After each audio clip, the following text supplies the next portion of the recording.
యోహాను సువార్త 15వ అధ్యాయము 7వ వచనాన్ని చదువుతాం. యోహాను సువార్త 15వ అధ్యాయము 7వ వచనాన్ని చదువుతాం. నా యందు మీరును మీ యందు నా మాటలు నిలిచి ఉండిన యెడల మీకు ఏది ఇష్టమో అడుగుడి, అది మీకు అనుగ్రహింపబడును. మనము బైబిల్లో 66 పుస్తకాలు ఎప్పుడు ఏదో ఒక సందేశాన్ని వింటాం. ఈ వాక్యము పాతదే, వాక్యం అంతా పాతదే, కానీ దేవుడు ప్రతిసారి ఒక కొత్త కోణంతో మనతో మాట్లాడతాడు. ఇది నేను విన్నదే కదా, యోహాను సువార్త 15వ అధ్యాయం అంటే నిజమైన ద్రాక్షలు నేను, మీరు తీగల మీరు, ఆయన మీరు మీద నా మాట ఉంటే నేను ఎప్పుడు నిన్నో ఎంతున్నా అనే నిర్లక్ష్యంగా వినదు. కానీ దేవుడు ప్రతిసారి మనతో మాట్లాడుతున్నప్పుడు ఒక కొత్త విధానంలో మాట్లాడతాడు. కాబట్టి ఆ మాటలు మనం ఈ దినము దేవుడు నాతో ఏం మాట్లాడబోతున్నాడని శ్రద్ధగా వింటూ నేర్చుకోవాలి. దేవుడికి స్తోత్రం. ఇక్కడ అంటున్నాడు, నా యందు మీరును మీ యందు నా మాటలు నిలిచి ఉండిన యెడల మీకు ఏది ఇష్టమో అడుగుడి, అది మీకు అనుగ్రహించబడును. ఈరోజు మన సందేశం ఏంటంటే, మీకు ఏది ఇష్టం, మీకు ఏది ఇష్టం. దేవుడికి స్తోత్రం. గట్టిగా చెప్పొచ్చుగా, మీకు ఏది ఇష్టం? ఒక్కొక్కరు ఒక్కొక్క ఇష్టం. నాకు బిర్యానీ అంటే ఇష్టం, నాకు బంగారం అంటే ఇష్టం, నాకు ఎప్పుడు వేసుకున్నప్పుడల్లా కొత్త బట్టలు వేసుకోవడం ఇష్టం మాస్టర్, నాకు ఎప్పుడు పిక్నిక్ వెళ్ళటం, తీర్థయాత్ర చేయటం, దేశాలు తిరగటం నాకు ఇష్టం. ఒక్కొక్క జన్మకి ఒక్కొక్క రుచి ఉంటుందని, ఒక్కొక్క మనసుకి ఒక్కొక్క అభిరుచి, ఒక్కొక్కరికి ఒక్కొక్క పద్ధతి. నాకు ఎప్పుడు పడుకోవడం ఇష్టం మాస్టర్, ఏంటంటే ఎంతో పడుకోవడం వాళ్ళకి ఇష్టం. ఏం చేస్తాం, ఒక్కొక్కరికి ఒక్కొక్క ఇష్టం. అయితే మన ఇష్టం కాదు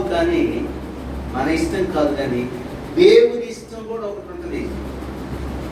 మీరు ఆయన యందు నిలిచి ఉంటే, ఆయన మాటలు మీరు నిలిచి ఉంటే అప్పుడు నీకు ఇష్టమైంది ఇస్తారు. కొంతమంది వాళ్ళ ఇష్టాన్ని, వాళ్ళకి స్వచిత్తాన్ని నెరవేర్చుకుంటారు, కానీ దేవుని ఇష్టాన్ని నెరవేర్చడానికి ఏ మాత్రం కూడా ఆలోచన చేయరు. చాలాసార్లు మాకెందుకు శోధనలు జరుగుతున్నాయి, మాకెందుకు ఇబ్బందులు కలుగుతున్నాయి, మేము ఎందుకు కుటుంబంలో ఎక్కి రాలేకపోతున్నామంటే బైబిల్ చెబుతుంది.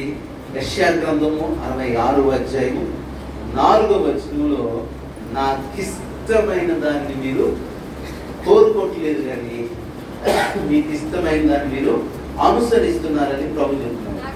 66వ అధ్యాయము 4వ వచనం, నేను పిలిచినప్పుడు జవాబు చెప్పేవాడు ఒక్కడు లేడు, నేను మాట్లాడినప్పుడు వాడు ఒకడు లేకపోయినా, నా దృష్టికి చెడ్డమైన దాన్ని చేసి నాకు ఇష్టంగా దాన్ని కోరుకుంటున్నారు. ఏం కోరుకుంటున్నారంట? దాని ద్వారా ఏమవుతుంది? కావున నేను వారిని మోసములు ముంచుదును, వారు భయపడు వారిని వారి మీదకి రప్పిస్తా. వారు దేని గురించి అయితే భయపడుతున్నారు, ఆ భయాన్ని నేను వారి మీదకి రప్పిస్తాను. వారు ఇతరుల చేత మోసపోయేలాగా చేస్తారు. కారణము, నాకు ఇష్టము కాని దానిని కోరుకుంటున్నారు. మీకు ఏది ఇష్టమో అడుగంటే అడిగిందల్లా ఇస్తాడు, కానీ ఇచ్చిన తర్వాత దాని గురించి మనలను లెక్క అడుగుతాడు. మీరు ప్రసంగి గ్రంథంలోకి వెళితే అక్కడ, యవనుడా యవన కాలమున తినుము తాగుము సంతోషించుము, నీ దృష్టి యొక్క చొప్పును నీ ఆలోచన చొప్పున నడుచుకోను, అయితే వీటన్నిటిని బట్టి దేవుడు నిన్ను తీర్పులోకి తెచ్చినని జ్ఞాపకం ఉంచుకున్నాము. దేవునికి స్తోత్రం. అన్ని ఇష్టమైన చేసుకో, కానీ ఒక షరతు ఏంటంటే జడ్జిమెంట్ అనేది ఒకటి ఉందని గుర్తు పెట్టుకో. మీకు ఇష్టమైనదన్నీ అడగమన్న దానినే షరతులు పెట్టేది కూడా ఆయనే. మనకిష్టమైనవన్నీ దేవుడు ఇయ్యాలి అంటే ఆయనకి ఇష్టమైంది అయితేనే నీకు ఇష్టమైంది ఇస్తాను. నీకు ఇష్టమైంది ఏదో అడుగుమన్నావు, అడుగుతున్నాను ప్రభా నాకు అది ఇష్టం ఇది ఇష్టం అంటే ఇయ్యడు. ఆయనకి ఇష్టమేదో అది ఆయనకి నచ్చితే నీకు ఇష్టమైందని ఇస్తాను. నీకు ఇష్టం కదని చెప్పేసి ఏది పెడుతుంది ఇచ్చేవాడు కాదు. ఇక్కడ ఏమంటున్నాడు యెషయా, నాకు ఇష్టంగా దాన్ని కోరుకున్నాను అంటే దేవునికి ఇష్టము కాని దాన్ని మనం కోరుకుంటే దాని వెనక నిందలు ఉంటాయి, అవమానాలు ఉంటాయి, కుటుంబంకి ఇబ్బందులు కలిగే పరిస్థితులు ఉంటాయి. న్యాయాధిపతుల గ్రంథము 14వ అధ్యాయం 14వ అధ్యాయం 3వ వచనాన్ని ఆ తర్వాత 7వ వచనాన్ని చదువుదాం. ఇక్కడ సంసోను నాకు ఇష్టమైంది అని అంటున్నాడు. ఏమిష్టం? దెలీలాను పెళ్లి చేసుకోవటం, దెలీలాతో సహజీవనం చేయడం ఆయనకి ఇష్టం అంట. వాళ్ళ అమ్మ నాన్న అంటున్నారు, అయ్యా మనకొద్దు, మనం దేవుని పిల్లలు, వాళ్ళ ఫిలిష్తీయులు అన్యులు, వాళ్ళతో మనకొద్దు, మన జాతిలో మన యొక్క వంశంలో అనేక మంది అందమైన స్త్రీలు ఉన్నారంటే ఏమంటున్నారు ఇక్కడ? వారు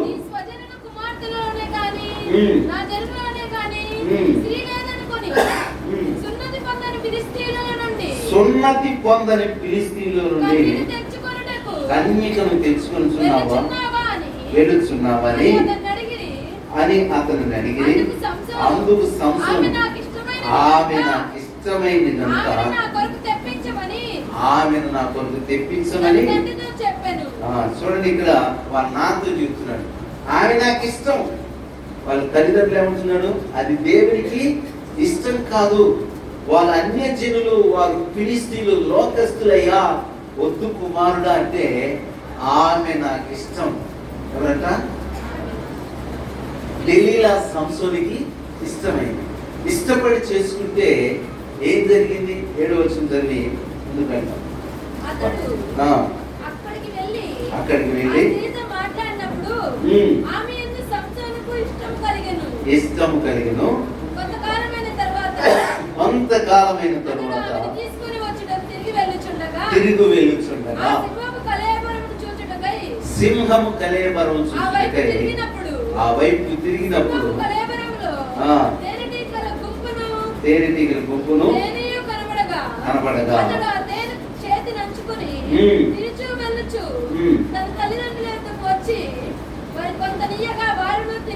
ఇక్కడ చూడండి, సంసోను నాజీరు చేయబడిన వాడు,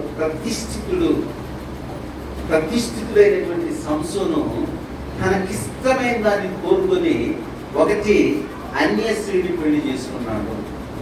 రెండవది దాని ద్వారా తన యొక్క ప్రతిష్టతను భంగం చేసుకున్నాడు. దాని ద్వారా దేవుని యొక్క చిత్తానికి వ్యతిరేకంగా నడుచుకొని ఇబ్బందులు పాలయ్యాడు. సరే, ఇష్టపడి చేసుకున్నాను ఉందా అంటే ఆమె అతని కొరకు ఎదురు చూడలేదు. కానీ వాళ్ళ నాన్న అన్నాడు, అమ్మా సంసోను అడిగి వెళ్ళిపోయాడు, వాడు తిరిగి రాడు, కాబట్టి మరొక మన జాతి అబ్బాయిని పెళ్లి చేసుకొని చెప్పేసి బలవంతంగా ఏం చేశారంటే దెలీలాను ఇంకొక వ్యక్తికి ఇచ్చి పెళ్లి చేశాడు. తీర వచ్చి చూస్తే భార్య లేదు. ఆవేశంతో కోపంతో ఏం చేశాడు? ఫిలిష్తీయుల యొక్క పంట పొలాలన్నీ కాల్చి పారేసాడు. తద్వారా ఫిలిష్తీయులు సంసోను మీద పగబట్టారు. ఏం జరిగింది? పగబట్టేసి అతని యొక్క శక్తి రహస్యాన్ని తెలుసుకొని ఎలాగైనా సంసోనుని హతమార్చాలని వాళ్ళు నిర్ణయం తీసుకున్నారు. అంటే మనకిష్టమైన దాన్ని మనం చేసుకుంటూ పోతే నష్టం కలుగుద్ది, ప్రతిష్టత భంగమైపోయింది. కనుక ప్రభు అంటున్నాడు, నాలో మీరు ఉండండి, మీలో నా మాటలు దాచిపెట్టుకోండి, మీకు ఇష్టమైన దాన్ని అప్పుడు అడగండి. కానీ ఇక్కడ యెషయా గ్రంథం 66 ఏమన్నాడు? వారు నాకు ఇష్టము కాని దానిని కోరుకున్నారు, అందుచేత నేను వారిని మోసములోను ఉంచుదును, వారు భయపడు వాటిని వారి మీదకి రప్పిస్తాను. నాకేదో అయింది అని అనుకుంటున్నావే, దానిని ఏదో అయితే అనుకుంటున్నావో దాన్నే రప్పిస్తాను. కొంతమందికి ఉంటుంది, చిన్నారు నాకు వస్తుంది, నేను దేని గురించి భయపడి అదే దేవునికి ఇష్టమైన దాన్ని కోరుకొని నువ్వు మోసంలో పడద్దు. దేవునికి ఇష్టం కాని దాన్ని కోరుకొని నీవు భయపడద్దు. నువ్వు దేని గురించి భయపడతావో అదే నీ మీదకి రప్పిస్తాడు. కనుక ఆయనకి ఇష్టమైనది మనం చేయాలి. నీ ఇష్టం కాదు, నీ ఇష్టమే ఏదో కోరుకోమన్నాడు కదా ఆయనే. అంటే దాని మర్మం ఏంటంటే నీకు సంబంధంగా ఉండాలి, ఇచ్చే దేవునికి కూడా సంబంధంగా ఉండాలి. దేవునికి ఇస్తాము, అప్పుడు నీవు అడిగిన దాన్ని ఇస్తాను. మీ ఇష్టం ఏంటో చెప్పండి. నీ ఇష్టం ఏంటి చెప్పట్లేదు.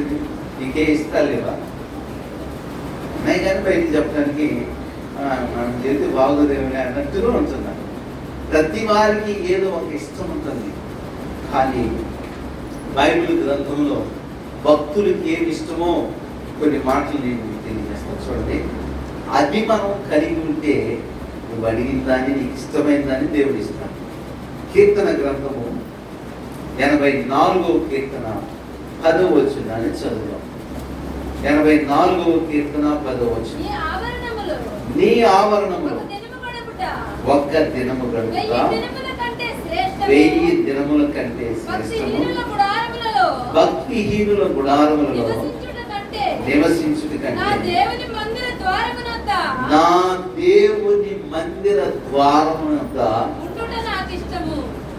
నా దేవుని మందిర ద్వారం దగ్గర ఉండటం నాకు ఇష్టం. దావీదు తన ఇష్టాన్ని చెబుతున్నాడు. దావీదు నీకేమి ఇష్టమయ్యా? నాకా నా దేవుని మందిరము ద్వారము దగ్గర కనిపెట్టుకుని ఉండటం నాకు ఇష్టం. దేవునికి ఇష్టం అంటే మందిరం అంటే మనకి ఇష్టం ఉండాలి. ఏముండాలి? ఉందా ఇష్టం? ఇష్టం ఉంటే వాక్యం చెప్పే టైంకి ఎందుకు వస్తాము? ఇష్టం ఉంటే ఆరాధన జరిగే టైంకి ఎందుకు వస్తాము? చెప్పండి. ఇష్టం ఉంటే ఎప్పుడో మనకి నచ్చినప్పుడు ఎందుకు వస్తాము? నిజంగా దేవుని మందిరం మీద మక్కువ, వాంఛ, ఇష్టము, కోరిక, అభిష్టం నీకు కలిగి ఉంటే ఎప్పుడు నా దేవుని మందిర ద్వారం దగ్గర నేను నివసించిన. 42వ కీర్తనలో కోరాహు కుమారులు అంటున్నారు, దుప్పి నీటి వాగుల కొరకు ఆశపడినట్లు ఎలా నీ కొరకు నా ప్రాణము కృష్ణగురుచున్నది. నా ప్రాణము దేవుని కొరకు కృష్ణగురుచున్నది. జీవము కలిగిన దేవుని కొరకు కృష్ణగురుచున్నది. దేవుని సన్నిధిని నేను ఎప్పుడు వచ్చానో ఆయన సన్నిధిని నేను ఎప్పుడెప్పుడు కనపడాలి. దేవుని స్తోత్రం. నేను చెప్పొచ్చు చెప్పకూడదు ఒక మాట చెప్తే, యవనస్తులైన పిల్లలకి అభిమాన హీరోలు ఉంటారు. అభిమాన హీరోలు అంటారు. వాళ్ళ అభిమాన హీరో సినిమా అర్ధరాత్రి 2 గంటల కంటే వాళ్ళు ఇప్పుడు పోతారు 12ంటికే పోతారు. టికెట్ దొరకదు. వాడికి ఎప్పుడెప్పుడు 12 అయిందా, ఎప్పుడెప్పుడు 1 గంట అయిద్దా, 2 అయిద్దా, హాల్ దగ్గరికి వెళ్ళి నా అభిమాన హీరోని చూడాలి. అది ఎక్కడ నుండి ఇవ్వలేదు మనకి ఇష్టం. కాబట్టి ఇక్కడ కోరాహు కుమారులు అంటున్నారు, జీవము కలిగిన దేవుని సన్నిధికి నేను ఎప్పుడు వచ్చేదనా అని ఆశపడుతున్నాడు, కృష్ణగురుచున్నాడు. దేవుని స్తోత్రం. హల్లెలూయా. దేవుని వాక్యం చెప్తుంది, నా దేవుని మందిర ద్వారము యందు ఉండుట నాకు ఇష్టం. ఇష్టం నిజమే. దేవుని మందిరాన్ని గురించిన మక్కువ కావాలి. దావీదు తన జీవితంలో మందిరానికి ఎంత ప్రాధాన్యత ఇచ్చాడంటే, ఒకసారి తన అంతఃపురంలో తిరుగుతూ ఉన్నప్పుడు ఆలోచన వచ్చింది. ఏంటి ఆలోచన అంటే, ఈయన ప్యాలెస్లో ఉన్నాడు. ప్యాలెస్లో అన్ని అంగులు ఉన్నాయి, అన్ని వసతులు ఉన్నాయి. కానీ దేవుని మందిరం అంతా, దేవుని మందిరము దేవుని మందస్సము గుడారములో ఉన్నాడు. అప్పుడు ఒక నిర్ణయాన్ని తీసుకున్నాడు. 122వ కీర్తన మొదటి వచనాన్ని చదువుదాం. 132. యాకోబు యొక్క బలిష్ఠునికి మొక్కుబడి చేసెను. మొదటి వచనాన్ని చదువు. యెహోవా దావీదుకు కలిగిన బాధలన్నిటిలో నుండి అతని పక్షమున జ్ఞాపకము చేసుకొను. అతడు యెహోవాతో ప్రమాణపూర్వకంగా మాట ఇచ్చి యాకోబు యొక్క బలిష్ఠునికి మొక్కుబడి చేసెను. ఎట్లనగా యెహోవాకు నేను ఒక స్థలము చూసు వరకు, యాకోబు యొక్క బలిష్ఠునికి ఒక నివాస స్థలము చూసు వరకు నా గృహములో సరమి వేసిన గృహంలో ఉన్న అన్ని అంకులు ఉన్నాయి. కానీ నా దేవుని మందస్సము గుడారంలో టెంట్లో ఉంది కనుక నా దేవునికి ఒక మందిరాన్ని కట్టే అంతం నా వాస్తవమైన గుడారంలో నేను ప్రవేశించను. నా మనసు మీదకి ఎక్కను, నా కనులకి అంటే నేను సుఖంగా పడుకోను. మందిరం కట్టే అంతవరకు అంట నేల మీద పడుకుంటాను. ఎంత మక్కువ చూడండి. దేవుని మందిరమేమో టెంట్లో ఉంది, మనకు మందస్సుమేమో గుడారంలో ఉందని ఆ రోజు నిర్ణయం తీసుకుని నా దేవునికి ఒక మందిరము కట్టే అంతవరకు నేను నా మనసు మీద పడుకుని సుఖంగా నిద్రపోదని ఒక తీర్మానం చేసుకున్నాను. మందిరం అంటే దావీదుకి ఇష్టం. మీకేమి ఇష్టం? నిద్రపోవటం ఇష్టం, సీరియల్ చూడటం ఇష్టం, మంచి చీరలు కట్టుకోవటం ఇష్టం, ఒంటి నిండా బంగారం వేసుకోవటం ఇష్టం. దావీదుకి ఏమి ఇష్టం అంట? నీకు కూడా దేవుని మందిరం మీద మక్కువ ఇష్టం కలిగి ఉంటే నీ వాడికి నల్లా ఇస్తాడు. గట్టిగా చప్పట్లు కొట్టు. మందిరానికి ఆలస్యం వచ్చి సన్నిధికి ఆలస్యం వచ్చి ఏది ఇష్టం అనుకున్నావు కదా ప్రభా, మనసు వారితో 15 వచ్చాం 7 వచ్చి చెప్పారు. ఇంత మీరు మీ ఎందుకు వాళ్ళు నీకు ఏది ఇష్టం అడుగు ఇస్తాను. అడుగుతున్నాను ఇష్టమైంది. ఎందుకు ఇస్తాడమ్మా? నీ ఇష్టం వచ్చినప్పుడు గుడికి వస్తే ఎందుకు ఇస్తాడు ఆయన? ఆయనకి ఇష్టమైన దానికి నువ్వు చేస్తే, ఆయన మందిరాన్ని ప్రేమిస్తే, ఆయన సన్నిధిని ప్రేమిస్తే నీకు ఇష్టమైంది ఇస్తాను.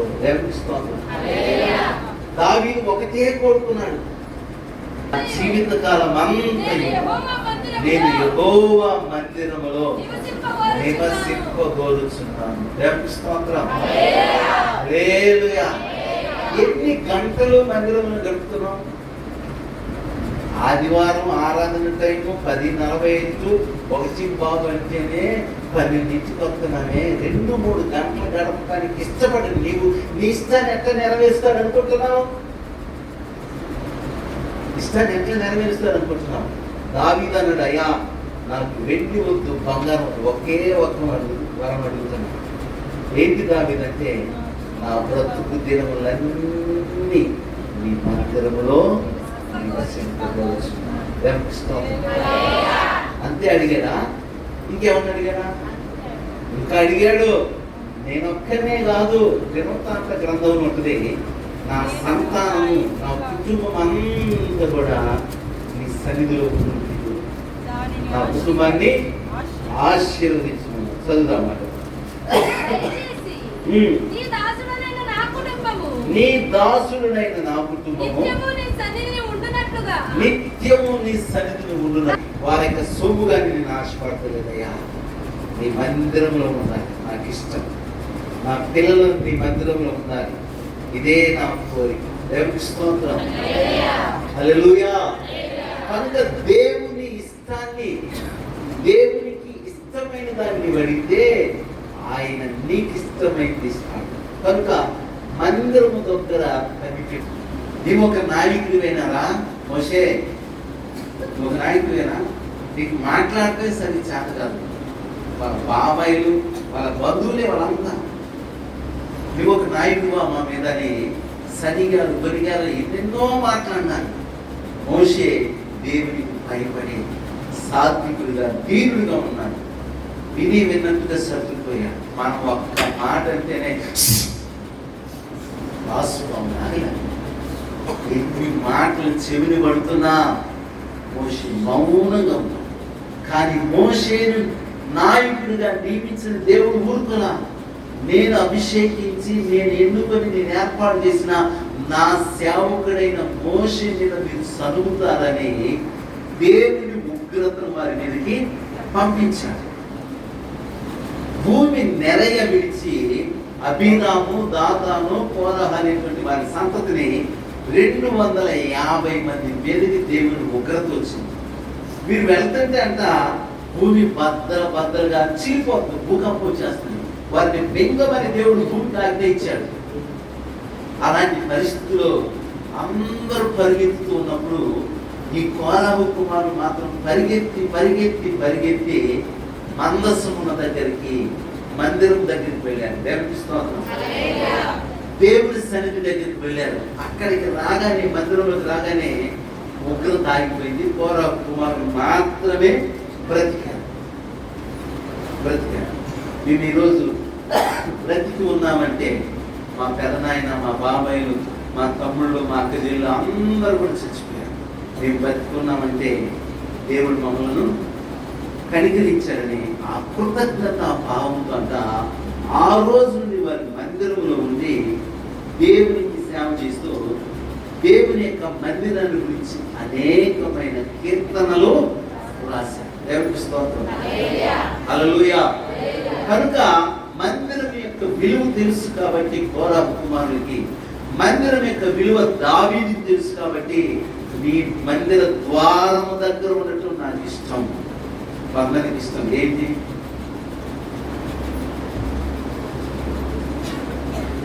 గూగుల్ సేల్స్ ఇష్టం. అరే కలువ పోతే పోయినాయమ్మా, ఆపరేషన్ చేయించి లెన్స్ చెప్పియండి. వీళ్ళకి ఏమి ఇష్టం? ఫోన్ చూస్తే ఇష్టం. అర్థమైందా? సీరియల్ ఇష్టం. చెప్పండి, బంగారం కాదు, దేవుని మందిరాన్ని గురించిన ఇష్టము నీవు కలిగి ఉంటే నీవు అడిగినదల్లా ఆయన ఇస్తాడు. దానికి స్తోత్రం చెప్పు.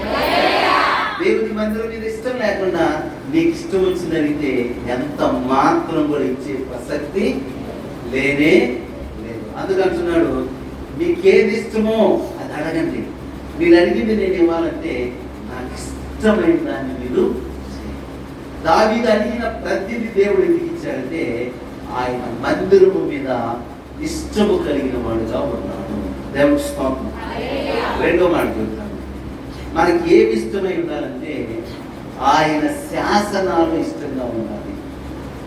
ఏమి ఇష్టంగా ఉండాలి? 119వ దావీదు కీర్తన 119వ వచనాన్ని చదువుతాం. 119వ దావీదు కీర్తన 119వ వచనం. భూమి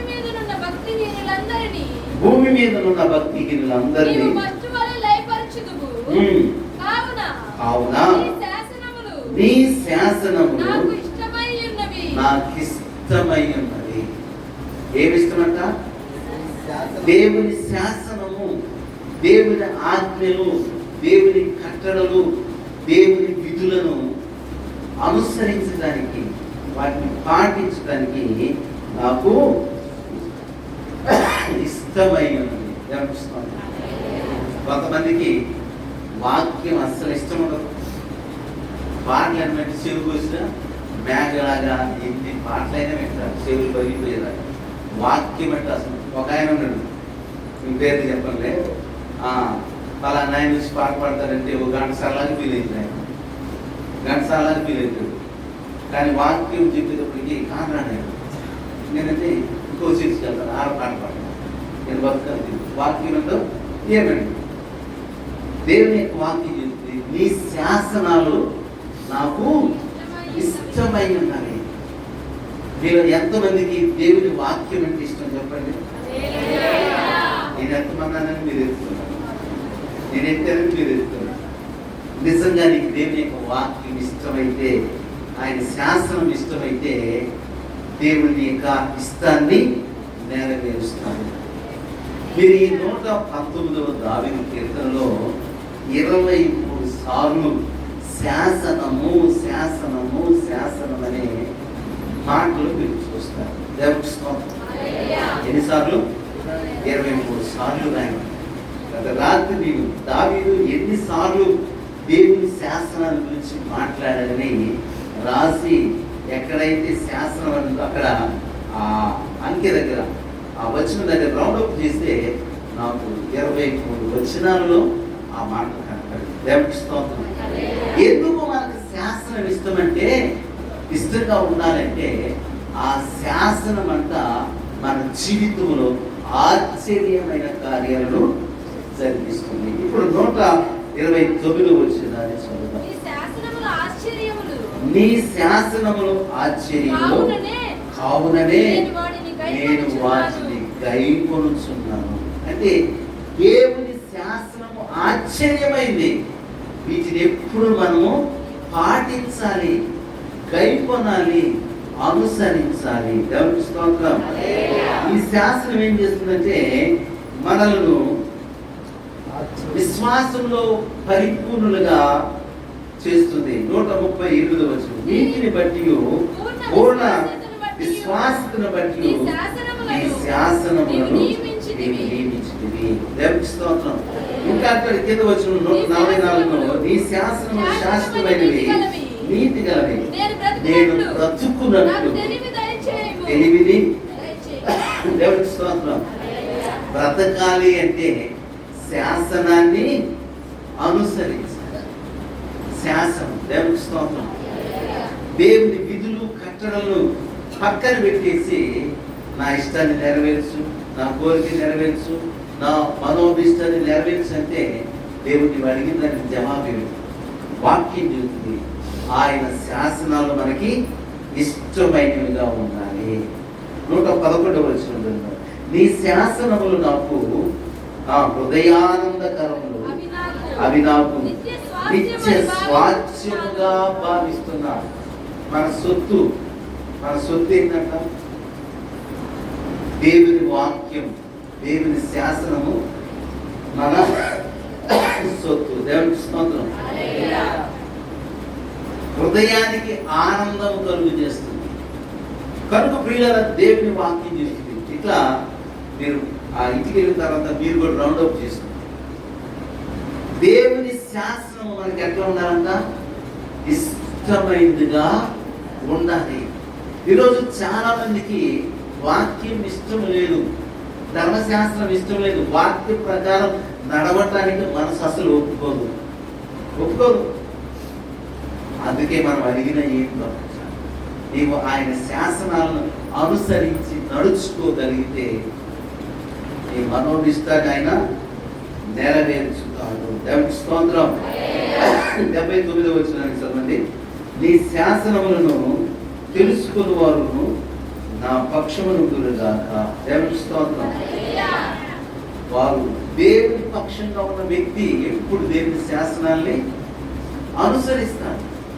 కనుక ప్రియుల వాక్యం చెబుతుంది మనకేమి ఇష్టంగా ఉండాలి? దేవుని శాసనము. అంటే మనకి ఇదంతా శాసనం, దేవుడు రాసి పెట్టినటువంటి ఈ శాసనం ప్రకారంగా, ఈ వాక్య ప్రకారంగా మనం నడుచుకోగలిగితే మన ఇష్టాలన్నిటిని దేవుడు నెరవేరుస్తాడు. వాక్యానికి భిన్నంగా జీవించి వాక్యానికి వ్యతిరేకంగా నడుచుకొని అడుగుడియబడు వెతుకుని దొరుకుని ఏది ఇష్టమాడు కానీ నేను ఎంత ఓక దప్పుడు దంచినా నేను నీ ప్రార్థన వినను అని చెవులు మూసుకుంటాను. ఎందుకని?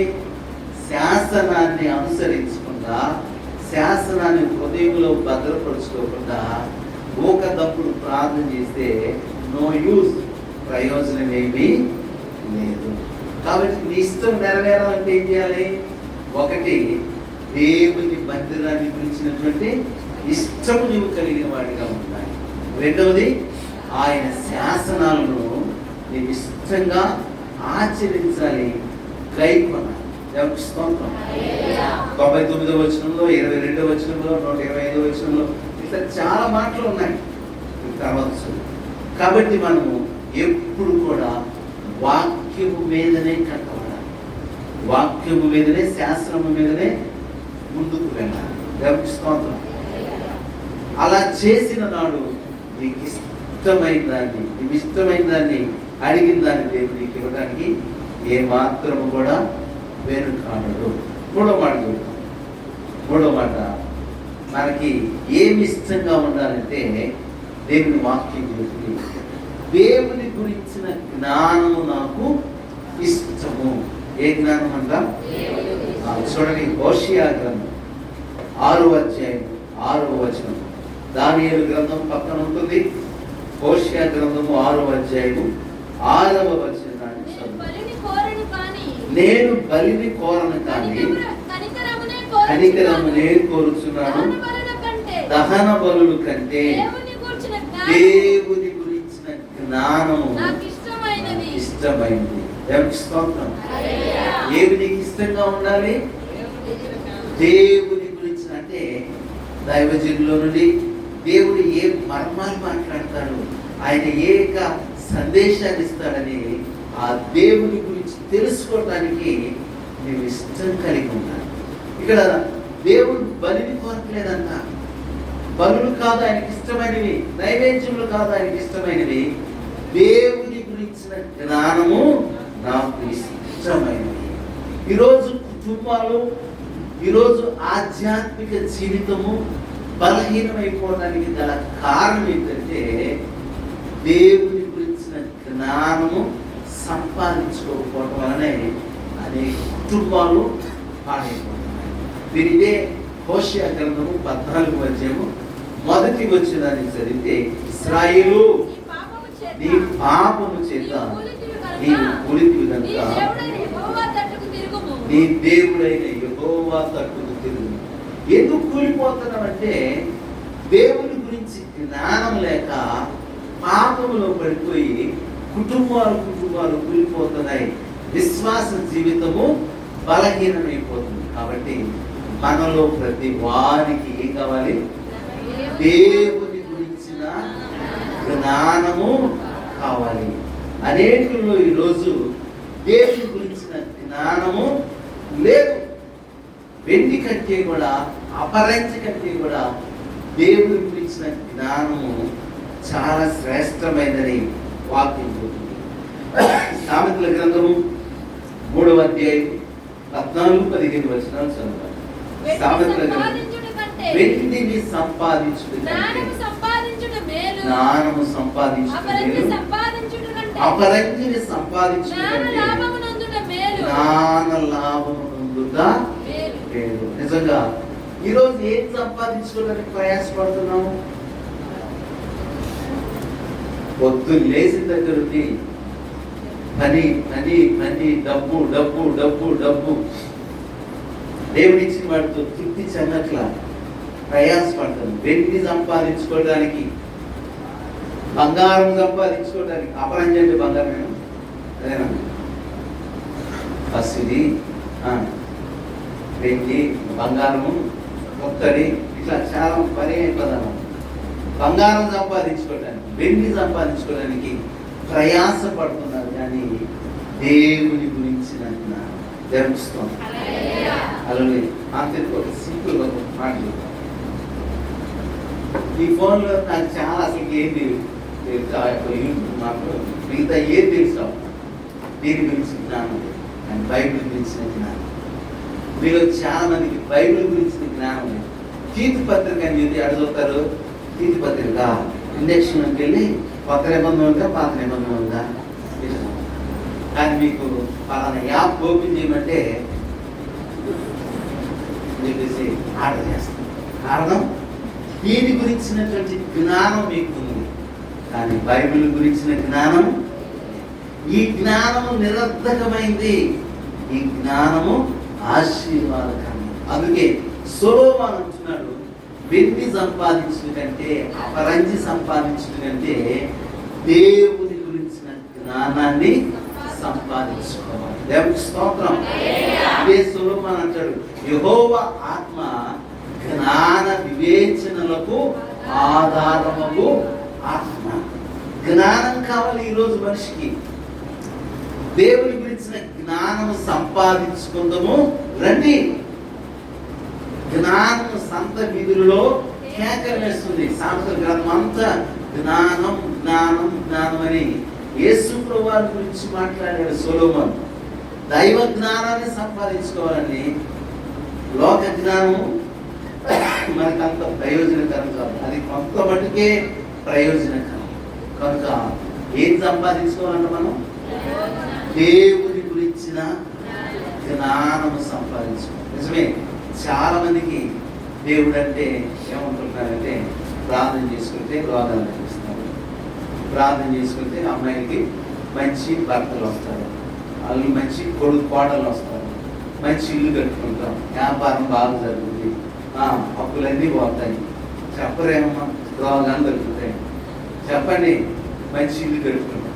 ఇదే అనుకుంటున్నారు శిష్యులు కూడా, అలాగే అనుకున్నారు. శిష్యులారా, నా గురించి లోకం ఏమనుకుంటుంది? మత్తయి సువార్త 16వ అధ్యాయానికి వెళ్ళండి. యేసు ప్రభువు అడిగారు, ఏమనుకుంటున్నారు నా గురించి అంటే, ప్రభా ఏలియా అంటున్నారయ్యా, ఇర్మియా అంటున్నారయ్యా, కొందరు ఏలియానియు కొందరు ఇర్మియానియు లేక ప్రవక్తలు ఒకడని చెప్పుకుంటున్నారంటే, అందుకు ఆయన మీరైతే నేను ఎవరని చెప్పుకుంటున్నానని వారిని అడిగాను. అందుకు సీమోను పేతురు, నీవు సజీవుడు ఒక దేవుని కుమారుడైన క్రీస్తు అని చెప్పెను. యేసు ప్రభువారు అందుకు యేసు, సీమోను బర్యోనా, నీవు ధన్యుడవు, పరలోకమందున నా తండ్రే ఈ సత్యాన్ని, ఈ విషయాన్ని నీకు బయలుపరిచారు. కానీ నరులు నీకు, రక్త మాంసములు కలిగిన మనుషులు నీకు బయలుపరచలేదు. ఏమనుకుంటున్నారు యేసుక్రీస్తు గురించి? అయ్యా ఏలి అంటున్నారయ్యా, ఇర్మియా అంటున్నారయ్యా, బాప్తిస్మం ఇచ్చే యోహాన్ అంటున్నారయ్యా, అలా అంటున్నారు, ఇలా అంటున్నారు. సరేనయ్యా, వాళ్ళకి నా గురించి తెలియదు. ఎప్పుడో ఒకసారి నేను చేసిన అద్భుతాల గురించి వింటారు కాబట్టి నా గురించి తెలియదు. నాతో 3 సంవత్సరాలుగా ప్రయాణం చేస్తున్నారు కదా, ఈ 3.5 సంవత్సరాల్లో నా గురించి మీకేం తెలుసు అని యేసయ్య అడిగితే, మీలాంటి వాళ్ళు కూడా ఏం చెప్పమంటారయ్యా అన్నట్టు. అయితే పేతురికి మాత్రం దైవ ప్రత్యక్షత కలిగింది. దైవ ప్రత్యక్షత కలిగింది కాబట్టి అప్పుడు పేతురు, నీవు సజీవుడు వగు దేవుని కుమారుడు అయిన క్రీస్తు అని చెప్పాడు. వెంటనే యేసయ్య, సీమోను బర్యోనా, నీవు ధన్యుడవయ్యా, రక్త మాంసాలు నీకు ఈ మర్మాన్ని బయలుపరచలేదు, కానీ పరలోకమందున దేవుడే నీకు సత్యాన్ని. అంటే పేతురుకు ఒక్కడికే యేసయ్య ఎవరో ఒక జ్ఞానం కలిగింది, అవగాహన కలిగింది.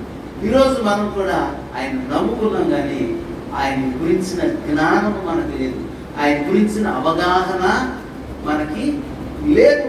ఏదో వెళ్తున్నాం వస్తున్నాం, ఏదో వెళ్తున్నాం వస్తున్నాం, అంతవరకు అనుకుంటున్నాం. కానీ దేవుని గురించిన జ్ఞానం నీకుంటే దేవుని మీద తోలనాడవు, దేవుని మీద నీవు వ్యాజ్యమాడవు.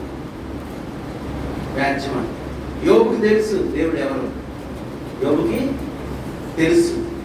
ఏది యోబు, ఇంత నష్టం కలిగింది కదా, వాళ్ళు తెచ్చిపోయారు, పుత్రులు తెచ్చిపోయారు, ఆస్తి పోయింది, గొర్రెలు పోయాయి, ఒంటెలు పోయాయి, ఆరోగ్యం పోయింది, ఏమి మనిషి మాత్రమే మిగిలాము. దేవుడికి అన్యాయం చేశాడు అనుకోవట్లేదు అంటే 1వ అధ్యాయం 22వ వచనం అన్నాడు చూడండి.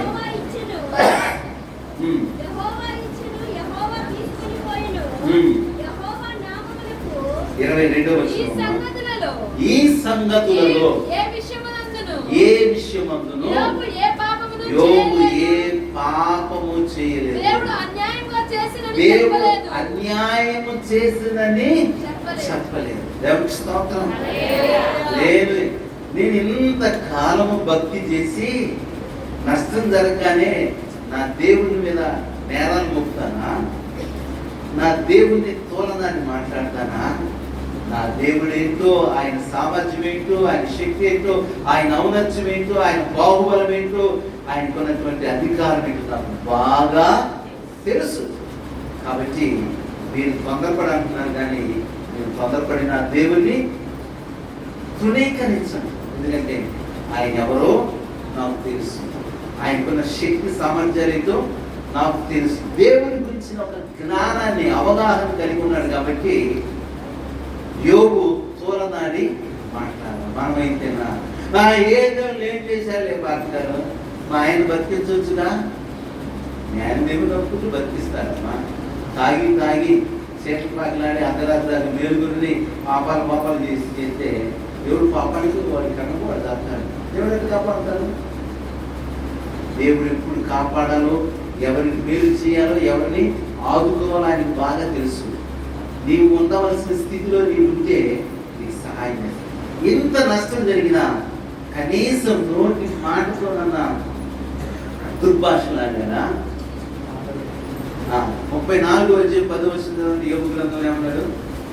దేవుడు అన్యాయం చేయడన్నాడు. ఏమన్నాడు? దేవుడు ఏ మాత్రము దుష్కార్యము చేయడు, సర్వశక్తుడు న్యాయాన్ని తప్పడు. దీని వెనక ఏదో ప్రణాళిక ఉంది. కాబట్టి నా దేవుడు న్యాయం తప్పడు. నేను నష్టపోయినా, నేను అంత సర్వం కోల్పోయినా, నా దేవుడి గురించి నాకు ఒక అవగాహన, ఆలోచన, జ్ఞానం ఉంది. కాబట్టి నా దేవుడు ఉన్నతంగా నన్ను ఆశీర్వదిస్తాడని ఒక నిరీక్షణ కలిగి ఉన్నా. దేవుడికి స్తోత్రం. న్యాయం తప్పుడు ఆయన, దుష్కార్యాలు చేయడు ఆయన. నా దేవుడి గురించి నాకు తెలుసు. భక్తి చేస్తున్నాం. దేవుడి గురించి నీకు అవగాహన ఉందా, జ్ఞానం ఉందా? నేను చేసినాడే గొప్ప దేవుడు అని స్తోత్రాలు కూడా అంటున్నాను. ఏం చెప్పితే నేను ఏం పాడలేదు, ఏదో ఉండాల్సింది ఉంటున్నావా? దేవుని గురించిన జ్ఞానం నీవు కలిగి ఉంటే నీకు ఇష్టమైన దాన్ని ఆయన ధరిస్తాడు. దేవుడికి స్తోత్రం. దేవుడు ఒకరోజు సొలొమోనుకు ప్రత్యక్షమైన రాజుల మొదటి గ్రంథం 3:5 గిబియోనులో ఆ రాత్రి వేళ దేవుడు అంట సొలొమోను ప్రత్యక్షమై, నేను దేనిని ఇచ్చుట నీకు ఇష్టమో దాన్ని అడగమని దేవుడు అతనితో సెలవియ్యుట. దేవుడికి స్తోత్రం. రాత్రి వేళ గిబియోను అనే ప్రాంతంలో దేవుడు ఏం చేసినంట? సొలొమోను ప్రత్యక్షమయ్యాడంట. ప్రత్యక్షమై నీకేమి ఇష్టం అడుగు అంటే, సొలొమోను అయ్యా కుప్పలు డబ్బులు ఇయ్యా అన్నాడా? కుప్పలు చేతులు, ప్రాణాలు, రక్తం ఏరులై పారాలి అన్నాడా? ఏమడగల. మనమైతేనా ఏమడుగుతాము? ఇక మన దృష్టికి ముగింపే ఉండదు. అట్లా అడుగుతాం. సొలొమోను ఏమన్నాడయ్యా, ఇంత ధూళి వంటి విస్తారమైన జన సమూహానికి న్యాయం తీర్చాలంటే నాకు తెలివి లేదయ్యా, నాకు జ్ఞానం లేదు నాయన, నాకు వివేచన లేదు నాయన, నేను యోచించలేకపోతున్నాను. కాబట్టి జ్ఞానాన్ని, వివేకాన్ని, వివేచనను నాకు దయచేయి. దేవుని యందు సర్వ సంపదలు గుప్తమై ఉన్నాయి కదా. బుద్ధి, జ్ఞానము, సర్వ సంపదలు ఆయన యందు గుప్తమై ఉన్నాయని కొలస్సీ పత్రికలో అపోస్తలుడైన పౌలు చెప్పాడు. కనుక సొలొమోను ఏమడిగాడంటే, వెండి అడగల, బంగారం అడగల, చిత్రులు, తారం అడగల, సింహాసనం తరతరాలుగా నన్నే నా వంశాన్ని ఉంచమని అడగలేదు. కానీ అయ్యా నాకు అప్పచెప్పావు కదా బాధ్యత, నాయకుడిగా రాజు ఎదుర్కొన్నావు కదా, ఈ ప్రజలను ఎలా పరిపాలన చేయాలో, ఈ ప్రజలకి ఎలా తీర్పు తీర్చాలి, ఈ ప్రజలకి ఏమి చేయాలో నాకు జ్ఞానం కావాలయ్యా. దేవుడు తన జ్ఞానాన్ని సొలొమోనుకి ఇచ్చాడు. కనుక మనకి ఏమి ఇష్టంగా ఉండాలి? దేవుని గురించిన జ్ఞానము మనకి ఇష్టముగా ఉండాలి. దేవునికి స్తోత్రం. యోబు గ్రంథము 28:28 దేవుని యందు భయభక్తులు కలిగి ఉండుట జ్ఞానము. దేవునికి స్తోత్రం. చదవమంట. మరియు యెహోవా యందు భయభక్తులే జ్ఞానమనియు, దుష్టత్వం విడిచుటే వివేకమనియు ఆయన నరులకు సెలవిచ్చెను. నరులకు సెలవిచ్చును. గట్టి స్తోత్రం చెప్పండి. ఏంటంటే జ్ఞానం అంటే ఏంటి? భయభక్తులు కలిగి ఉంటే జ్ఞానం. అంటే చెడుతనానికి, దుర్నీతికి, పాపానికి, అపవిత్రతకి, దేవుడికి ఇష్టం లేని దానికి దూరంగా ఉండటమే జ్ఞానం. దేవుడికి ఇష్టం లేని దానికి దూరంగా ఉండటే జ్ఞానం. మీరు సంఖ్యాకాండంలోకి వెళ్తే అక్కడ అమాలేకుల యొక్క, మోయాబీల యొక్క మోజులో పడిపోయినటువంటి ఇశ్రాయేలు ప్రజలందరూ కూడా భయంకరమైన పాపం చేస్తున్నప్పుడు అక్కడ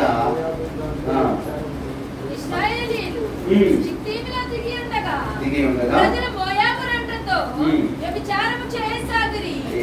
ఆ స్త్రీలు తమ దేవతల బలులకు ప్రజలను పిలువగా మీరు భోజనము చేసి వారి దేవతలకు నమస్కరించిరి. కిందకు వచ్చేసి 9-10 వచ్చిన 24,000 మంది ఆ తెగులు చేత చనిపోయిరి. అప్పుడు యెహోవా మోషేకు ఇలాగ ఆజ్ఞయించెను, యాజకుడైన అహరోను మనుమడును ఎలియాజరు కుమారుడైన ఫీనెహాసు వారి మధ్యను ఓర్వలేని దాన్ని ఓర్వలేకపోవడం వలన ఇశ్రాయేలు మీద నుండి నా కోపం మళ్లించును కనుక నేను ఓర్వలేక ఉండియు ఇశ్రాయేలీయులను నశింపచేయలేదు. ఇక్కడ ఈ యొక్క షిత్తీములో దిగి ఉన్నటువంటి ఈ మోయాబు స్త్రీలతో అంట ఇశ్రాయేలు పాపం చేస్తున్నారు. వారు దేవతలకు కల్పించినటువంటి ఆ పలహారాలు తింటూ ఉన్నారు.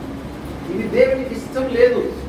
అయితే వ్యభిచారంలో పడటం పాపం, విగ్రహార్పితమైన వారిని తినడం పాపం కనుక దేవుని పాపము రగులుతా ఉంది. దేవుడు బాధపడతా ఉన్నాడు. ఆ రోజు అట్లా 4,000 మందిని 24,000 మంది దేవుడు హతమార్చాడు.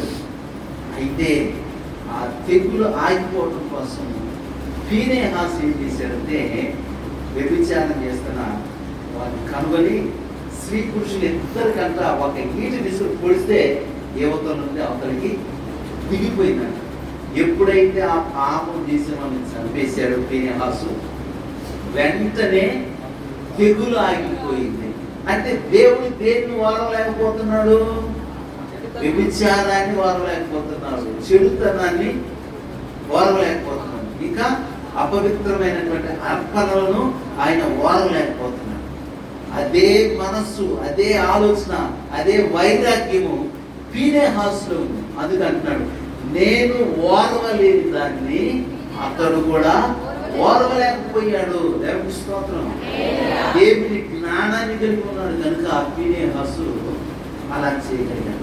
అలాంటి వైరాగ్యము, దేవుని గురించిన జ్ఞానము మనకి కావాలి. ఈరోజు లోక సంబంధమైన జ్ఞానం ఫుల్లుగా ఉంటుంది, దైవ జ్ఞానం బిల్లుగా ఉంటుంది.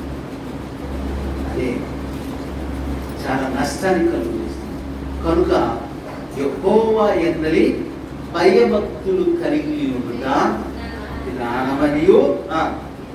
28 యోగు చెడుతనాన్ని విడిచిపెట్టుటే వివేకమనియు ఆయన మనుషులకు తెలియజేస్తా ఉన్నారు. ఎంత చెడుతనానికి దూరంగా ఉంటే అంత జ్ఞాని అయిపోతారంట మనుషులు. దేవుని గురించిన జ్ఞానాన్ని కలిగిన వాడు మాత్రమే చెడుతనానికి దూరంగా ఉంటాడు. ఆ జ్ఞానం లేకగా ప్రతిష్టను పాడు చేసుకున్నాడు సంవత్సరం. గాజాకు వెళ్ళి వేసిన ఒకదాన్ని చూసి ఆమె అమ్మను పడ్డాను. నాకిష్టం, అరే మయ్య వద్దురా బాబో, మన జాతిలో ఉన్నారు, వంశంలో ఉన్నారు, మన గోత్రంలో ఉన్నారు, ఇంతకంటే అందమైన లేదు, ఆమెంటే నాకు ఇష్టం, ఆమెంటే నాకు ఇష్టం. అమ్మ వద్దమ్మా, వాడొద్దమ్మా, ఆడంటే ఆమెంటే నాకు ఇష్టం. ఏడపడుతున్నారు, పోయి పెద్ద గోతులో పడతారు. ఇక చివరికి ఏంటంటే మా అమ్మకు మా నాన్న మొహం చూపించలేదు, తలెత్తుకోలేదు, నాకు సావేదండి. ఏ జ్ఞానం? విజ్ఞానం నీకు ఇష్టమైన దాన్ని అనుసరిస్తే ఇదే గతి. సంసోను దేవునికి ఇష్టమైన కాని దాన్ని తనకి ఇష్టంగా భావించాడు, ఇంకా నష్టపోయాడు. కనుక మనకి ఏమి ఇష్టమై ఉండాలి? దేవుని మందిరం అంటే ఇష్టమై ఉండాలి. 2, ఆయన శాసనాలను అనుసరించడము, శాసనాల ప్రకారంగా వాక్య ప్రకారంగా నడవటం నీకు ఇష్టంగా ఉండాలి. దేవునికి స్తోత్రం. మూడవది దేవుని గురించిన జ్ఞానం నీకు ఇష్టంగా ఉండాలి. ఎప్పుడు మంచి మంచి మర్మయుక్తమైన సందేశాలు దేవుడు తన దాసులను మాట్లాడతాడా ఇష్టంగా ఉంది. ఏడకు వచ్చి బరిగొడ్లు నిద్రపోతున్నట్టు మంది నిద్రపోతున్నారు అట్లేదు లేదనుకుంటున్నారేమో. ఈ కప్పులు మామూలు కప్పులు కావు, డైరెక్ట్గా ఆడితే బాగుంది. అయస్కాంతం ఏం కాదు. మరి ఆన్లైన్ ట్రైన్ చేసిన వాళ్ళు నేను రాత్రి ఒకటి బాగుంది దాకా వాకింగ్ చూసుకుంటాను. మీరు అలాంటి ఏం చేయాలి? ఇంటికి పోయాను 10 తిన్నాడు, 9 బాగా దొరికిపెట్టింది కదా, పోయి తిన్నా పడుకున్నాను. నేను మళ్ళా గంటల కంటే లేచాను. దేవునికి స్తోత్రం. నా దేవుని గురించిన జ్ఞానము నాకు ఇష్టం. దేవునికి స్తోత్రం. అలా ఆయన గురించిన జ్ఞానము కలిగి నీవు ఇష్టడుగా ఉంటే నీకు ఏది ఇష్టమో అడుగు. దేవునికి స్తోత్రం. అడుగు, ఇవ్వకపోతే నేను ఇష్టంగా ఉన్నాయా అని చూస్తాను అంటే ఏది ఇచ్చేది? నువ్వైతే నాకు ఇష్టంగా ఉండవా, నేనైతే నీకు ఇష్టమైన ఇయ్యాలా? ఎట్లా కుదురుతుంది? కుదరదు. దేవుడికి ఒక చట్టం ఉంది, దేవుడికి ఒక పద్ధతి ఉంది. ఆయన ఇష్టడుగా బ్రతికితే నీ ఇష్టాలన్నీ నెరవేరుస్తాను. నీ ఇష్టానుసారంగా బ్రతికితే వాటికి ఏది కూడా నీకు ఇవ్వబడదు. చివరికి ఒక మాట చెప్తాను చూడండి. మనకి ఏమి ఇష్టంగా ఉండాలంటే ప్రభువు పాదాల దగ్గర కూర్చోవటం మనకి ఇష్టంగా ఉండాలి. ఎక్కడ కూర్చోటం? వదినా ఏంటోనా చిన్నగా మొదలు పెట్టింది. ఏంటి అబ్బాయి స్కూల్ పంపించలేదా? కానీ కానీ ఇంకా మొదలెడతాను చూసింది. గంటలు ఆడ కూర్చుంటారు. కానీ శనివారం రండమ్మా అంటే వస్తారా అసలు రాలే. సరే ఆదివారం తండ్రుల కానీ వస్తారా? శనివారం బాగాలేదే, సిగ్గుశనం నేను భక్తి చేస్తున్నాం, ఆదివారం తగ్గుతున్నాం. ముచ్చట్లు చేయడానికి ఎంతసేపు అయినా మొత్తం అందరూ కూర్చుంటారు. పిల్లలకు పోయి సమయం గడుపుతారు. కానీ మందిరంలో ప్రభు పాదాల దగ్గర ఒక్క గంట మోకరించి ప్రార్థించాలంటే మరి ముచ్చట్లు ఇంటికొకలాగా అప్పుడు అది నీకు ఇష్టం కదా, ఇది ఇష్టం లేదు కదా. అందుకే కాళ్ళు ఇష్టం ఉన్న దగ్గర కూర్చుంటే కాళ్ళు లాగవమ్మా, ఇష్టం లేని దగ్గర కూర్చుంటే కాళ్ళు లాగు. నీకు ఇష్టం లేదు మందిరం అంటే ప్రభు పాదాల దగ్గర కూర్చుంటాం. అందుకే నీకు కాళ్ళు లాగితే నడుము ఎక్కువ. అది ఇష్టమైన దగ్గర అయితే గంటలు చూడండి. ప్రభు పాదాల దగ్గర కూర్చోటానికి మనము ఇష్టపడాలి. 2వ కొరింథీ పత్రిక 5వ అధ్యాయం 8వ వచనం. 2వ కొరింథీ పత్రిక 5వ అధ్యాయం 8వ వచనం. ఈ దేహమును విడిచిపెట్టి ప్రభు యొద్ద నివసించుటకు ఇష్టపడుచున్నాము. పౌలు భక్తుడు చెప్తున్నాడు, ఎప్పుడు ఈ శరీరాన్ని విడిచిపెట్టేసి ప్రభు దగ్గరకు వెళ్ళాలని నేను ఇష్టపడుతున్నాను. ఎంతకాలం ఈ పాపలోకంలో ఉండాలి? ఈ దేహాన్ని విడిచిపెట్టేసి ప్రభు దగ్గరికి వెళ్ళటానికి ఇష్టపడుతున్నాను. దేవునికి స్తోత్రం. హల్లెలూయా. దేవుని గురించిన జ్ఞానం కలిగి ఉంటే లోకంలో కూర్చోటానికి, వ్యర్థమైన ముచ్చట్లు చేయటానికి, వృధా కాలయాపన చేయటానికి, ముచ్చలు చేయటానికి ఇష్టపడము. ఆయన పాదాల దగ్గర కూర్చోటానికి ఇష్టపడతాం. పౌలు అంటున్నాడు, ఎప్పుడెప్పుడు ఈ శరీరాన్ని విడిచిపెట్టేసి ప్రభు దగ్గరికి వెళ్ళిపోవాలనే ఇష్టాన్ని కలిగి వైరాగ్యంగా బ్రతికి వాళ్ళందరూ అదే కోరుకుంటారు. ప్రభా బ్రతికితే నీకోసం నాయన, లేదంటే నీ దగ్గరికి ఎప్పుడు నన్ను తీసుకుంటామని ఇదే యావలు ఉంటారు. ఇంకా ఈ వ్యామోహాలు, ఈ యొక్క భూ సంబంధమైనటువంటి బంధాలు, బాంధవ్యాలు కలిగి ఉండరు. పౌలు అంటున్నాడు, ఈ శరీరం ఎప్పుడెప్పుడు విడిచిపెట్టాలా, ఎప్పుడెప్పుడు నీ దగ్గరికి చేరాలా, నీ సన్నిధిలో కూర్చోవాలా, నీ సన్నిధిలో ఉండాలని ఇష్టాన్ని కలిగి ఉన్నాను. దేవునికి స్తోత్రం. హల్లెలూయా. మనకు తెలుసు కదా బైబిల్ ఇక్కడ అక్కడ ఉన్నాను. భలే వెలిగిందే మీకు. ఒక అక్కకేమో ఎప్పుడు పని చేయటం ఇష్టం ఆమెకి. ఉంటారు కొంతమంది ఎప్పుడు 24 గంటలు ఉంటారు అన్ని చేస్తారు. కానీ ఏదమ్మా నాకు ఏడైంది పాస్టర్ పని పోతుంది, ఏ పని ఒకటే పని. కొంతమంది ఉంటారు సమర్పించుకుంటారు. ఆమెకు మరి ఈమె ఎక్కడ కూర్చున్నాము చెప్పలేదు అందరూ. ఏసు పాదాల దగ్గర కూర్చొని ఆయన మాట్లాడుతాను. ఇంకొక ఏమైనా చేస్తుంది, విస్తారమైన పనులు పెట్టుకొని బీపీ తెచ్చుకొని సరే నాకు చెప్పు, ఎవరికి మరి నా చెల్లికి చెప్పు, నేను పనులు చేసి తిమ్మిరి బొమ్మలు అయిపోతే నెమ్మది కూర్చుంది. వచ్చి సహాయం చేయమని చెప్పు. అమ్మా నీకేం నెమ్మది లేకుండా పని చేస్తున్నావు, ఏం నెమ్మది నా మాటలు ఉంటుంది కదా, ఏమంటే ప్రశాంత పనిచేయడం నీకు చింత లేదా, నీకు భారం లేదా అని యేసయ్యకి చెబుతాం. మరియా ఉత్తమమైన దాన్ని ఏర్పరుచుకుంది, అది ఆమె యొద్ద నుండి తీసివేయబడదు. దేవునికి స్తోత్రం. ఉత్తమమైనది. దేవునికి స్తోత్రం. ఆయన పాదాల దగ్గర కూర్చోటము ఉత్తమము. దేవునికి స్తోత్రం. కనుక పౌలు అంటున్నాడు, ఒక గంట పెంచుతూ ఉంటారా, ఇవాళ చాలా లేట్ చేశారు పాస్టర్ గారు. నేను రోజంతా కూర్చున్నట్టు అమ్మా, రోజంతా కూర్చున్నట్టు. మనం లెక్కేసుకున్నాం, మనం ఎన్ని గంటలకు వస్తున్నాము, ఎంతసేపు ఉంటున్నాము. అవగాహన ఎక్కువైంది ఈరోజు టైం. ఏం ఎక్కువైంది, 10 నిమిషాలు ఎక్కువ, ఓ పావు గంట ఎక్కువైంది. దానివల్ల నష్టపోతున్నామా? కానీ ఇష్టమైన దగ్గర కూర్చుంటాం. కానీ పక్కతో పెట్టుకుంటే నేను నా ప్రశాంతతను కోల్పోతానని, యేసయ్య ఎప్పుడు వస్తాడా, ఎప్పుడు ఆయన పాదాల దగ్గర కూర్చున్నామని మరి ఒకటే కోరిక. ఆమెకి ఇష్టం. ఒక తల్లి ఉంది, మత్తయి సువార్త 20:21 చెబుతుంది, అయ్యా నా కొడుకులు యాక్టర్లు కావాలా, ఇంజనీర్లు కావాలా, డాక్టర్లు కావాలా, మిలియనీర్స్ కావాలి, కోటీశ్వరులు కావాలని అడగట్లా.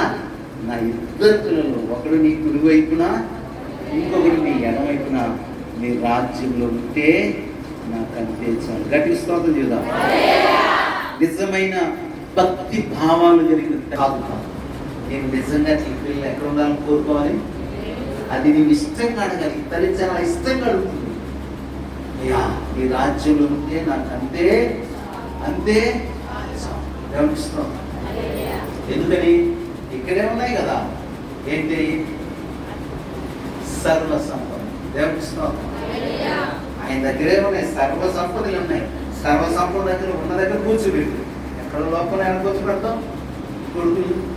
కనుక ఏమి నీకు ఇష్టమై ఉండాలి, ఆయన పాదాల దగ్గర కూర్చోటము ఇష్టమై ఉండాలి. దేవునికి స్తోత్రం. చూడండి, నిర్గమకాండం 32:1 నిర్గమకాండం 19:3 చదివి నేను ముగింపులోకి రాను. మోషే కొండ దిగుట తడవు చేయడం. కొండ దిగటం, తడవు అంటే ఆలస్యం చేయటం. ఎందుకు మోషే కొండ దిగటానికి ఆలస్యం చేస్తున్నాడు?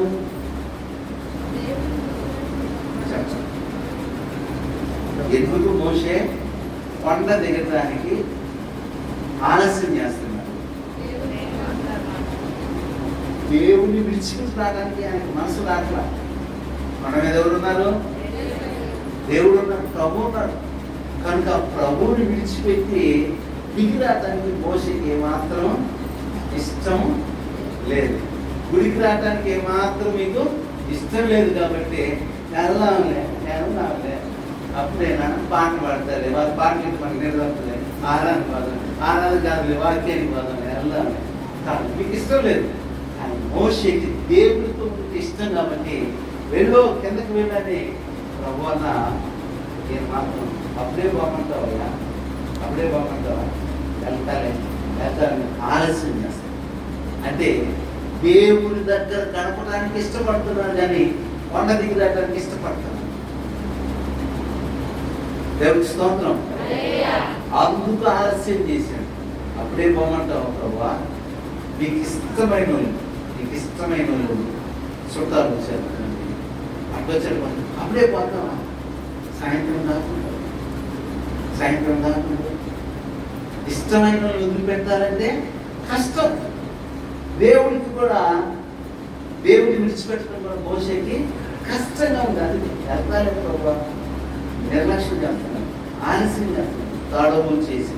ఇప్పుడు 19వ అధ్యాయం 3వ వచనం ఎక్కిపోగా అతన్ని పిలిచి నీవు యాకోబు కుటుంబీకులతో ముచ్చటించి ఇశ్రాయేలుకు తెలుపవలసినదేమనగా, నేను ఐగుప్తీయులకు ఏమి చేసిద్దునో. 3వ వచనమా, ఎక్కిపోవడానికి ఇష్టపడుతున్నారు. ఎక్కడికి? దేవుని పర్వతముకి, దేవుని దగ్గరికి వెళ్ళడానికి స్పీడ్గా వెళ్తున్నారంట. దేవునికి స్తోత్రం. హల్లెలూయా. అంటే ఇష్టమైన దాన్ని సంతోషంగా చేస్తాము. ఇష్టమైన కోర్సు కాకుండా ఇంకొకటి సిఈసిలో లేకుంటే ఇంకొకటి బైపీసీ ఇచ్చినట్టు నా కోర్సు ఇష్టమే. మా నాన్న చదువుతున్నాడు, బైపీసీ చదువుతున్నాడు, ఆయన కోసం చదువుతుంది, ఆయన ఏం రావు, ఆయన మాకు చూపిస్తున్నాను. వాడికి ఇష్టమైన సబ్జెక్ట్ అయితే శ్రద్ధగా వింటాడు, 100కి 100 మార్కులు తెచ్చుకుంటాడు, పూర్తిగా సాధిస్తాడు. ఏదైనా ఇష్టముగా ఉంటేనే మనస్ఫూర్తిగా చేయగలరు. కనుక నీవు దేవుని ఇష్టాన్ని మనసారా నెరవేర్చు. నీవు అడిగినదల్లా ఆయన నీకు ఇస్తాడు. ఇప్పుడు మరలా యోహాను సువార్త 15వ అధ్యాయం 7వ వచనాన్ని మరలా ఒకసారి మనం దాన్ని రిపీట్ చేసి ముగింపులో పోతాం. నా యందు మీరును స్పీడ్ వెళ్ళొద్దు. నా దగ్గర మీరు ఉండాలి, మీ దగ్గర నా మాట, నా దగ్గరికి మీరు రావాలి, మీలో నా మాటలే ఉన్నాయి. ఇప్పుడు చదువుతాం. నా యందు మీరును మీ యందు నా మాటలు ఏమవ్వాల? మందిరం దాటంగా ఏమాకి ఇప్పుడు ఏమో మాస్టర్ పని మాకు ఇష్టమంట ఏం చెప్పారు అంటే నిలబడలేదు ఆ మాట. దేవుని మాట నీలో నిలిచి ఉండాలి. దేవునికి స్తోత్రం. పోయిన ఆదివారం నీ మాట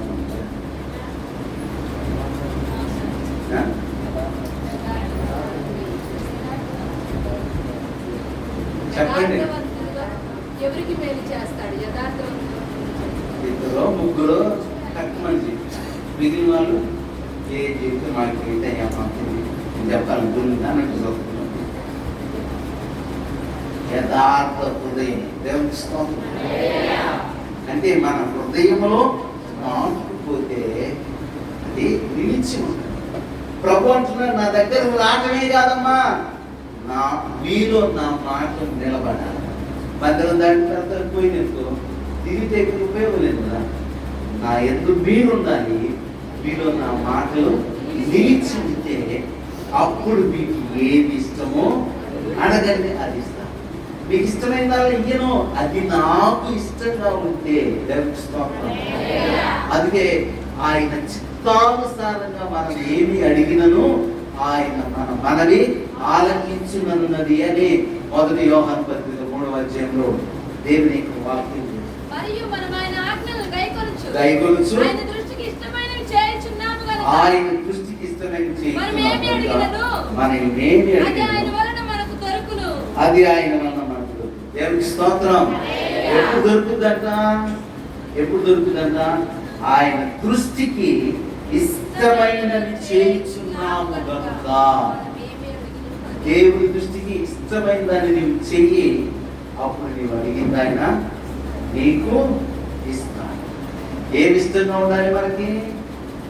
మందిరం అంటే ఇష్టంగా ఉండాలి. శాసనాలను అనుసరించడం అంటే ఇష్టంగా ఉండాలి.